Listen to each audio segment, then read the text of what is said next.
अवधूत चिंतन श्री गुरुदेव दत्त. माझ्या सर्व साधक बंधू भगिनींनो, वामनराज प्रकाशनचे व परमपूज्य श्रीदादा कवडे महाराज लिखित म्हणून साधका तू माऊली हे पुस्तक आपण वाचनात घेतले आहे. आज आपण तेज, वायू आणि आकाश यांच्या क्रिया याबद्दल परमपूज्य दादा लिहितात. ही भगवती शक्ती जेव्हा तेजतत्वामध्ये म्हणजे मणिपूर चक्रामध्ये येते तेव्हा स्वेद उत्पन्न होतो, म्हणजे अंगाला घाम येतो. अंगाला असा दरदरून घाम येऊ लागला की समजायचे प्राण अग्नितत्वाचा अंगीकार करीत आहे. अशा वेळी स्वेद येतो किंवा साधक शरीराचा रंग फिकटतो, पालटतो. पुढे जेव्हा शक्ती वायुतत्वाची शुद्धी करते आणि प्राण वायुतत्वावर येतात तेव्हा शरीराचा रोमांच उभे राहतात, साधकाचे अंग कंप पावते.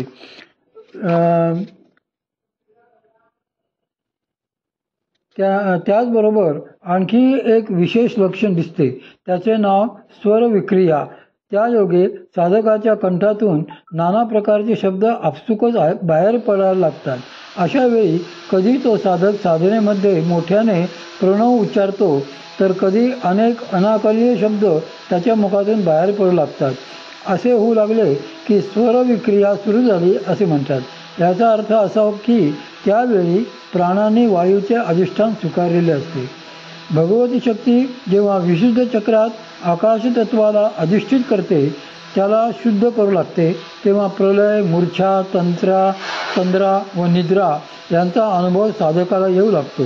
साधक योगनिद्रेत तरी जातो किंवा मूर्छित तरी होतो. त्याचे शरीर भूमीवर आडवे पडते.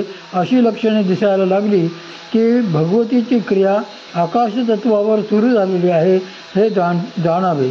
श्री भगवतीद्वारे होणारी भूतशुद्धी अशा प्रकारे क्रमशः पूर्ण होत असते. प्रणवाचे प्रकार.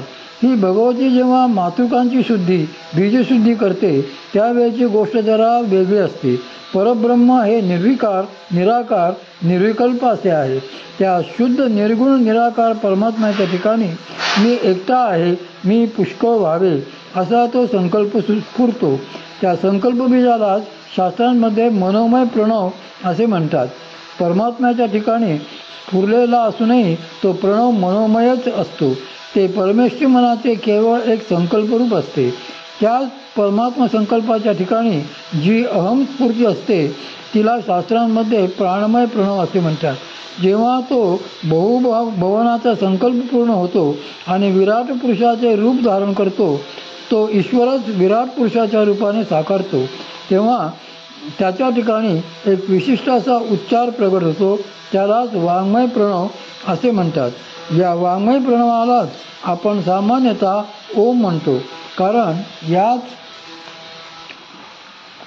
याच वाङ्मय प्रणवातून सगळे सारस्वत विस्तारते. या प्रणवापासून गायत्री, गायत्रीपासून वेद आणि वेदापासून समस्त वाङ्मय असा तो विस्तार प्रवाह असतो.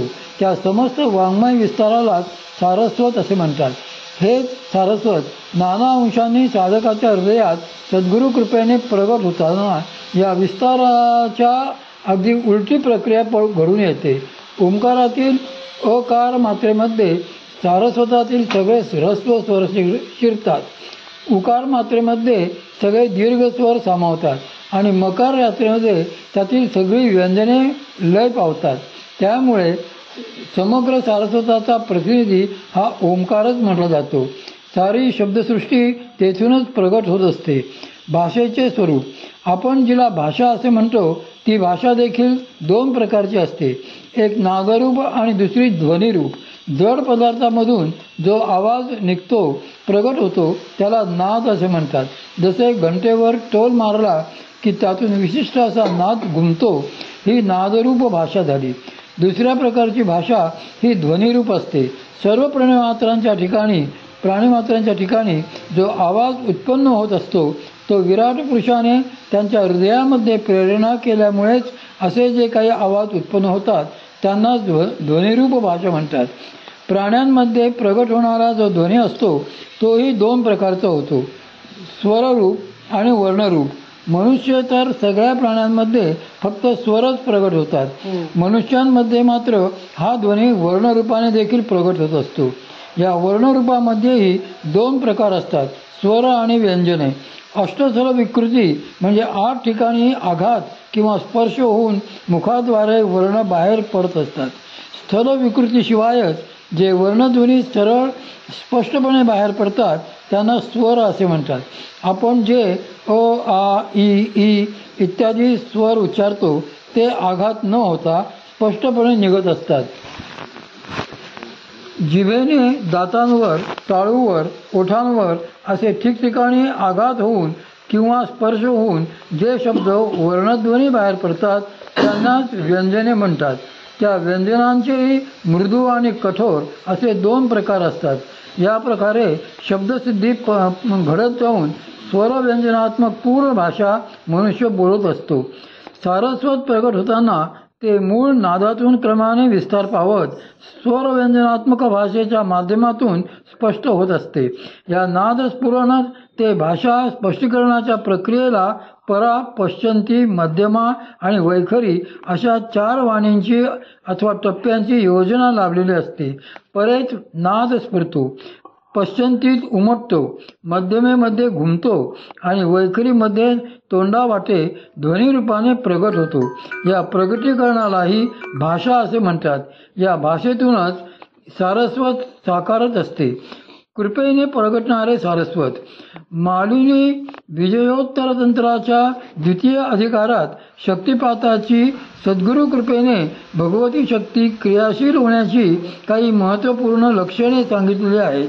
रुद्रशक्ती समावेश तत्र नित्यं प्रतिष्ठिता सती समतमिश्च चिन्हानि तस्यैतानि विलक्षयेत् तत्रैतत्प्रथमं चिन्हं रुद्रे भक्ति सुनिश्चला द्वितीयं मंत्रसिद्धिश्चात् सद्य प्रत्ययकारिका सर्वसत्त्ववशित्वं च तृतीयं लक्षणं स्मृतं प्रारब्धकारि निष्पत्ति चिन्हमाहुश्रुतुर्थकम् कवित्वं पंचमं ज्ञेयं सालंकारं मनोहरं सर्वशास्त्रार्थवेतृत्व अकस्माच्चास्य जायते।